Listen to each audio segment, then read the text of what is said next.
നടക്കുന്നത് പക്ക ഫ്രോഡ് പരിപാടി. ഒരുപാട് സ്ത്രീകളെ വെച്ചിട്ട് നിൽക്കുന്ന അനാചാരാണ്, ആത്മീയ ചൂഷണം നടക്കുന്നത്. ഇസ്ലാം വിറ്റുകൾ പൈസ ഉണ്ടാക്കുകയാണ്. കള്ളൻ നല്ല പെരുങ്കള്ളനായാണ്. 40 വയസ്സിന് താഴെയുള്ള സ്ത്രീകളെ നമുക്ക് തങ്ങളും സ്റ്റേഷനിൽ വീണ്ടും ഞാനൊരു പരാതി കൊടുത്തിട്ട് ഒരു കാര്യമില്ല എന്ന് എനിക്കറിയാം. ഞാൻ എന്ത് ചെയ്തു, നേരെ പാലക്കാട് പരാതി കൊടുത്തു. ഞാൻ അവിടെ പരാതി കൊടുത്ത് റെസിപ്റ്റ് ഒക്കെ ഉണ്ട്. ഞാൻ പരാതി കൊടുത്ത് ഈ പരാതി അവർ സ്വീകരിച്ചു, എനിക്ക് റെസിപ്റ്റ് തന്നു. എന്നോട് പറഞ്ഞു 2 ദിവസത്തിനുള്ളിൽ നാട്ടുകൽ സ്റ്റേഷനിൽ നിങ്ങളെ വിളിക്കുന്നതാണ്. അങ്ങനെ ഒരുപാട് പരാതി ഇയാളെ പേരിലുണ്ട്. ഞങ്ങൾക്ക് ഇതിനകത്ത് എടുക്കാൻ പറ്റണില്ല. മുസ്ലിം സമൂഹത്തിന്റെ ഒരു കാര്യം ആയതുകൊണ്ട് ഞങ്ങൾക്ക് ഇത് മതസ്പർദ്ധ വരുത്തുന്ന പരിപാടികളൊക്കെ ആയതുകൊണ്ട് പ്രശ്നങ്ങളാവും. ഈ ചൂഷണം ചെയ്യുന്ന ആത്മീയ ചൂഷണത്തിന്, ഈ തട്ടിപ്പിനെതിരെ ഒരുപാട് സ്ത്രീകൾ അവിടെ ചെന്നിട്ട് ചൂഷണത്തിന് ഇരയാവുണ്ട്. അയാളൊരു രോഗിയാണ്. എന്തുകൊണ്ട് അയാൾക്ക് സ്വയം ചികിത്സിക്കാൻ പറ്റണില്ല? അയാളെ ഷുഗർ വന്നിട്ട് അയാൾക്ക് മുറിവ് പറ്റിയിട്ടിരിക്കണ മനുഷ്യൻ. പിന്നെ അയാളെ അനിയന്റെ മകന് സീരിയസ് ആയിട്ട് ഹോസ്പിറ്റലിൽ അഡ്മിറ്റാ. ഇത് അവർക്കൊക്കെ ഹോസ്പിറ്റലും അതിൽക്കൊക്കെ ആയിട്ട് മുൻകെട്ടിട്ട് അവര് ഹോസ്പിറ്റൽ ചികിത്സക്കൊക്കെ പോവാ. മറ്റുള്ളവരെ ഞങ്ങൾ ചികിത്സിച്ച് മാറ്റി നിറഞ്ഞിട്ട് പോവാ. അവർ പറഞ്ഞു ഞങ്ങൾ ഈ വയസ്സിൽ ഞങ്ങൾക്ക് 30,000 രൂപ സമ്പാദിച്ചെന്നവർ. എങ്ങനെയെന്നറിയാം? ഈ ഫണ്ടിൽ, ഇതായത് ഇയാളെ കൊണ്ട് ചികിത്സക്ക് ഫലം കിട്ടിയെന്ന് മാസ്ക് ഇത് കെട്ടിയിട്ട് അയാൾക്ക് ചെല്ലാൻ പാടുള്ളൂ. ഈ ഫലം കിട്ടിയെന്ന് പറയണമെങ്കിൽ ഈ കണ്ണൊക്കെ കെട്ടിയിട്ട് ഹിജാബൊക്കെ കെട്ടിയിട്ട് അയാളത്തേക്ക് എത്തണം, എന്നാലും പറയാൻ പറ്റും. അപ്പൊ ഞാൻ എനിക്ക് 3 വട്ടം പോവാലോ. അപ്പോൾ സയ്യിദ് ആറ്റക്കോയ തങ്ങൾ എന്ന് പറയുന്ന തങ്ങളെ പറ്റി ഒരുപാട് വിമർശനങ്ങളും അതുപോലെ തന്നെ ഇപ്പോൾ അതിരൂക്ഷമായ വിമർശനവുമായി 2 സ്ത്രീകൾ ഇപ്പോൾ രംഗത്ത് വന്നിരിക്കുകയാണ്. അതുപോലെ തന്നെ അവർ 2 പേരും പുതിയ പരാതികളാണ് ഉന്നയിക്കുന്നത്. അതിൽ പ്രധാനപ്പെട്ട ഒരു വ്യക്തിയാണ് ഇപ്പോൾ നിങ്ങൾ കണ്ടത്. ആ സ്ത്രീ എന്ന് പറയുന്നത് ഒരുപാട് രോഗങ്ങൾ കൊണ്ട്, വിഷമതകൾ കൊണ്ട് വിഷമം അനുഭവിക്കുന്ന ആ സ്ത്രീ അതിനൊരു പരിഹാരം കിട്ടും എന്ന ഒരു വിശ്വാസത്താൽ മറ്റുള്ളവർ പറഞ്ഞത് കേട്ട് ഈ സയ്യിദ് ആറ്റക്കോയ തങ്ങളുടെ അടുത്തേക്ക് പോകുകയാണ്. എന്നാൽ ആദ്യം അതിനുള്ള ഫീസും കാര്യങ്ങളും എല്ലാം അടയ്ക്കുന്നതിന് ശേഷം അദ്ദേഹം അവിടെ കണ്ട കാഴ്ചകൾ അവരുടെ മനസ്സിനെ ഒരുപാട് നൊമ്പരപ്പെടുത്തുന്നതായിരുന്നു. അത് ഒരു മതത്തിനെ വിറ്റ് കാശുണ്ടാക്കുന്ന ഒരു തങ്ങളെയാണ് ആ പെങ്ങൾക്ക്, ആ സഹോദരിക്ക് അവിടെ വെച്ച് കാണാൻ വേണ്ടി സാധിച്ചത്. അങ്ങനെ ആ മതത്തിൽ തന്നെ പെട്ട ആ സ്ത്രീ ഇതിനെതിരെ പ്രതികരിക്കണമെന്നും ഇത് ലോകത്തെ അറിയിക്കണമെന്നും തൻ്റെ മനസാക്ഷിയോട് തനിക്ക് കൂറ് പുലർത്തണമെന്നും വിചാരിച്ചുകൊണ്ട് ആ സ്ത്രീ മുന്നോട്ട് വരികയാണ്. എത്ര സ്ത്രീകൾ നമ്മുടെ സമൂഹത്തിൽ ഇങ്ങനെ പ്രതികരിക്കാൻ വേണ്ടി ധൈര്യത്തോടെ തയ്യാറാകും? കാരണം ഇത് നാളെ ഇതിൻ്റെ ഭവിഷ്യത്ത് എന്തായിരിക്കുമെന്നും ആലോചിച്ചുകൊണ്ട് ഒരുപാട് സ്ത്രീകൾ മൗനം ത്യജിച്ചുകൊണ്ട് മിണ്ടാതിരിക്കുന്നതാണ് നമ്മൾ കാണുന്നത്. എന്നാൽ അതിലെല്ലാം ഉപരി തൻ്റെ മുഖം കണ്ടാലും പ്രശ്നമില്ല, തൻ്റെ അഡ്രസ്സ് വെളിപ്പെടുത്തിയാലും പ്രശ്നമില്ല, വേറെ ആർക്കും ഇത്തരം ഒരു ഗതി വരരുത് എന്ന് വിചാരിച്ചുകൊണ്ട് ആ സ്ത്രീ പൊതുസമൂഹത്തോട് വിളിച്ചു പറയാൻ വേണ്ടി തയ്യാറായിരിക്കുകയാണ്. അങ്ങനെ ആ സ്ത്രീ ചെയ്തത് നിങ്ങൾ കേട്ടില്ലേ? ആദ്യം തന്നെ പോലീസ് സ്റ്റേഷനിൽ പരാതി കൊടുത്തിട്ടും യാതൊരു നടപടിയും ഉണ്ടാകാത്തതിനെ തുടർന്ന് പാലക്കാട് SP ഓഫീസിൽ പോയിട്ട് കൊണ്ട് പരാതി കൊടുത്ത റെസീറ്റ് വരെ മാധ്യമങ്ങൾക്ക് മുമ്പിൽ ആ സ്ത്രീ പ്രദർശിപ്പിക്കുകയുണ്ടായി. എന്നാൽ അവിടുന്ന് പറയുന്നത് ഞങ്ങൾ ഒരുപാട് പരാതികൾ കിട്ടിയിട്ടുണ്ട്, എന്നാൽ അതിനൊന്നും നടപടിയെടുക്കാത്തത് ഇത് മതപരമായ കാര്യത്തിൽ ഇടപെടേണ്ട എന്നുള്ളത് കൊണ്ടും മതപരമായ പ്രശ്നങ്ങളിലേക്ക് ഇത് വലിച്ചേക്കപ്പെടും എന്നതുകൊണ്ടുമാണെന്ന് പോലീസ് തന്നെ ആ സ്ത്രീയോട് പറയുകയാണ്.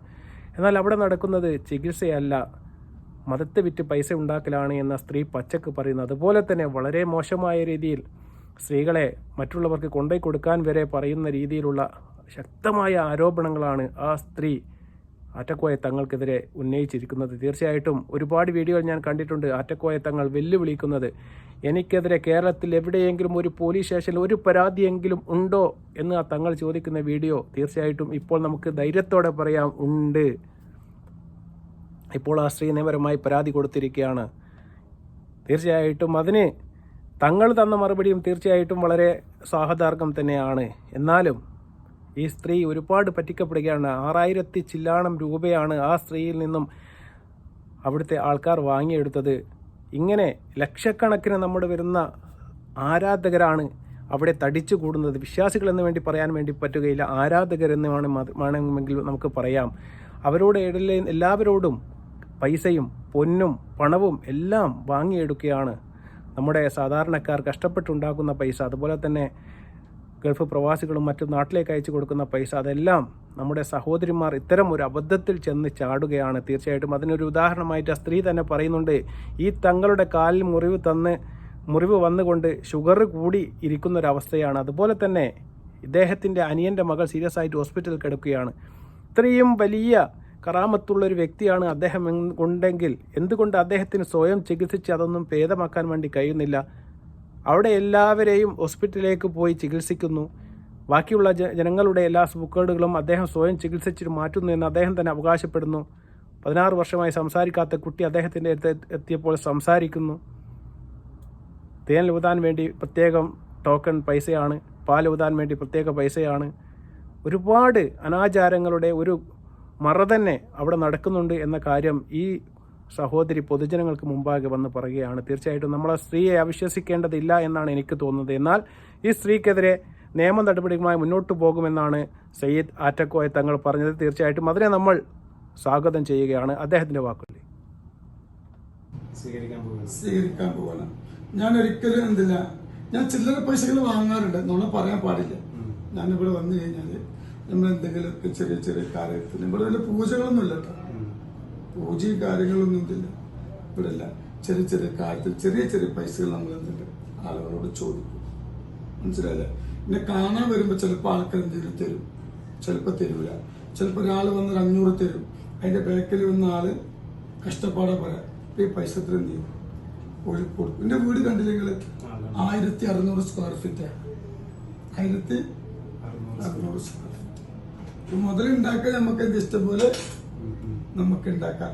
അപ്പൊ താത്ത ഈ 6666 റുപ്യ കാര്യത്തിൽ തങ്ങൾ സ്വീകരിച്ച നിലപാട് വളരെ സ്വാഗതാർഹമാണ്.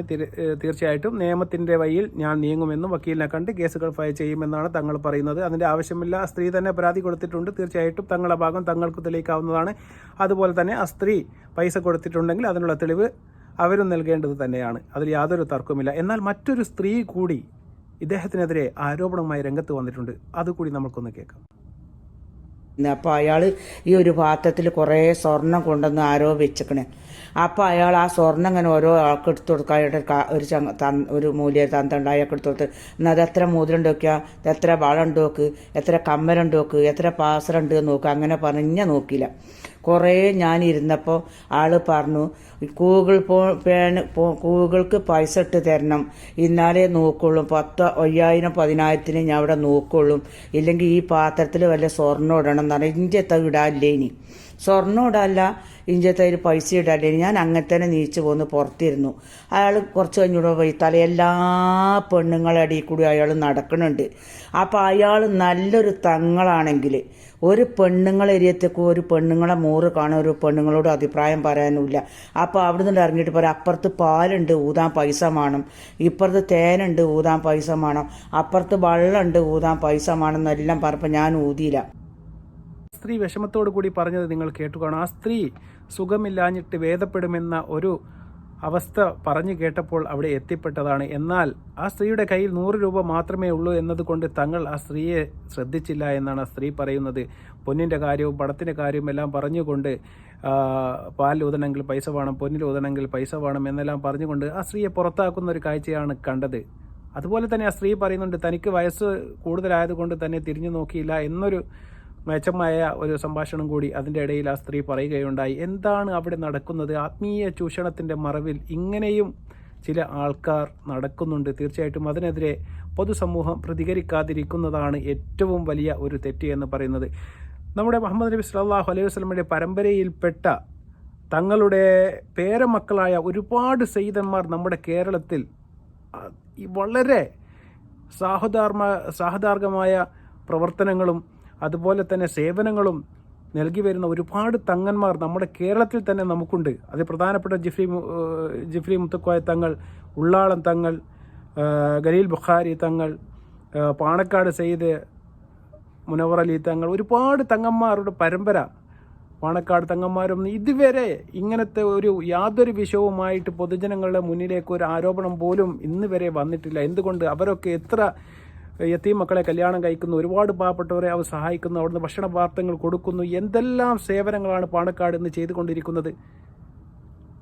അവരോടൊന്നും ആത്മീയ ചൂഷണം ഇന്ന് വരെ യാതൊരു ആരോപണങ്ങളും വന്നിട്ടില്ല. എന്തുകൊണ്ടാണ് ഈ തങ്ങൾക്കെതിരെ മാത്രം കൊടിമരമായാലും അത്തരം പ്രശ്നങ്ങളുടെ പേരിൽ ഒരുപാട് ആരോപണങ്ങൾ നേരിടുന്ന ഒരു തങ്ങളാണ് ഈ തങ്ങൾ എന്ന് പറയുന്നത്? തീർച്ചയായിട്ടും ഇത്തരം തങ്ങൾ തങ്ങന്മാരുടെ പ്രവർത്തനങ്ങൾ ഇത്തരം ആത്മീയ ചൂഷണത്തിൽ ഏറ്റവും പോയി പെടുന്നത് നമ്മുടെ സഹോദരിമാരാണ് എന്നതിൽ യാതൊരു തർക്കവുമില്ല. അതിന് ഏറ്റവും പ്രധാനപ്പെട്ട ഉദാഹരണം എന്ന് പറയുന്നത് കൊടിമരത്തിനെ പറ്റി ഞാനൊരു വീഡിയോ ചെയ്തിരുന്നു. അതിൻ്റെ അടിയിൽ ഏകദേശം 90% കമൻറ്റും നമ്മുടെ സഹോദരികളുടേതായിരുന്നു. അവർ പറയുന്നുണ്ട്, ഞങ്ങളുടെ തങ്ങളുപ്പാപ്പാനെ പറ്റി ഒന്നും പറയാൻ വേണ്ടി പാടില്ല, ഞങ്ങളെ പൈസ ഞങ്ങൾ സൗകര്യമുള്ളിടത്ത് കൊണ്ട് ചിടും എന്ന് വരെ ഒരുപാട് സ്ത്രീകൾ പറയുകയുണ്ടായി. നമ്മളവരുടെ ബയോഡാറ്റ ഒന്നും വെളിപ്പെടുത്തുന്നില്ല. എങ്കിലും എന്തുകൊണ്ടാണ് അവരുടെ ഉള്ളിൽ ഇത്തരം ഒരു താല്പര്യം ഉടലെടുക്കുന്നത് എന്ന് തീർച്ചയായിട്ടും നമ്മൾ ശ്രദ്ധിക്കണം. ഇതിനെല്ലാം മരുന്ന് പരിശുദ്ധ ഖുർആൻ അവരുടെ വീട്ടിൽ വെച്ചുകൊണ്ട് അവർ മരുന്ന് തേടി ഉസ്താദിനെ തങ്ങളെ അടുത്തേക്ക് പോവുകയാണ്. അത് നിസ്കരിച്ചും അതിലോതിയും അതിലുള്ള മരുന്നുകൾ കണ്ടെത്തുന്നതിന് പകരം ഇത്തരം വ്യാജന്മാരുടെ അടുത്തേക്കാണ് നമ്മുടെ സഹോദരിമാർ എത്തിപ്പെടുന്നത് എന്ന വേദനാജനകമായ ഒരു കാര്യം ഇന്ന് കേരളത്തിൽ ഉടലെടുത്തിരിക്കുകയാണ്. തീർച്ചയായും അതിനൊരു അന്ത്യം കുറിക്കേണ്ടത് അത്യാവശ്യം തന്നെയാണ്. തീർച്ചയായും പഠിച്ച തമ്പുരാൻ അതിനുള്ള എല്ലാ അനുഗ്രഹവും നമുക്ക് എല്ലാവർക്കും തരട്ടെ എന്ന് മാത്രം ഈ പരിശുദ്ധ റമദാനിൽ പ്രാർത്ഥിച്ചുകൊണ്ട് തീർച്ചയായിട്ടും വീണ്ടും നല്ലൊരു വീഡിയോയുമായി വരുന്നതുവരെ അസ്സലാമു അലൈക്കും വറഹ്മത്തുള്ളാഹി വബറകാതുഹു.